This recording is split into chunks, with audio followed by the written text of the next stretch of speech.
Hi friends, நான் உங்கள் Stanley. இன்றைக்கி நான் பார்க்க போகிற டாபிக் என்னென்னா, எக்ஸலில் வந்து நாம் எப்படி டெவலப்பர் டேப் இங்கே என்னேபிள் பண்ணுறது அப்படிங்கிறத பற்றி பார்க்க போகிறோம். இந்த டிப் வந்து பார்த்தீங்கன்னா நிறைய பேர்கிட்ட கேட்டுட்டு இருக்கீங்க, நாங்கள் விபிஐ யூஸ் பண்ணுறோம், எங்களுக்கு அந்த மெனுவை வரலன்னு சொல்லி கேட்டுட்டு இருந்தீங்க. அவங்களுக்காக நான் இந்த ஆப்ஷன் நான் ஒன்று போட போகிறேன்.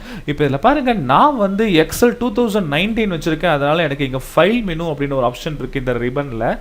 உங்களுக்கு வந்து பாருங்கள், இன்கேஸ் நீங்கள் 2007 யூஸ் பண்ணுறதா இருந்தால் ஆஃபீஸ் பட்டன் மேலே ஒன்று இருக்கும், சரிங்களா? அந்த ஆஃபீஸ் பட்டன் நீங்கள் ஓப்பன் பண்ணிக்கோங்க. இப்போ இதில் பார்த்தீங்கன்னா அதில் ஆப்ஷன் அப்படின்னு ஒன்று இருக்கும், இதை நீங்கள் ஓப்பன் பண்ணுங்கள்.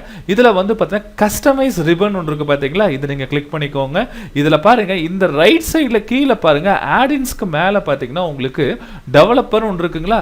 இதை நீங்கள் கிளிக் பண்ணிவிட்டு அண்ட் தென் வந்து நீங்கள் என்ன பண்ணுங்கள், ஓகே நீங்கள் ப்ரெஸ் பண்ணிங்கன்னா போதும், ஆட்டோமேட்டிக்காக பாருங்கள் உங்களுக்கு டெவலப்பர் டேப் உங்களுக்கு எனேபிள் ஆகிடும், சரிங்களா? ஸோ இனிமேல் நீங்கள் என்ன பண்ணலாம்னா, ஈஸியாக உங்கள் விஷுவல் பேசிக் எடிட்டர் யூஸ் பண்ணி நிறைய யூசர் ஃபார்ம்ஸ் கிரியேட் பண்ணிக்கோங்க. அண்ட் தென் மேக்ரோஸ் யூஸ் பண்ணி நீங்கள் ஈஸியாக நீங்கள் உங்கள் மேக்ரோஸை எனேபிள் பண்ணிக்கோங்க, சரிங்களா?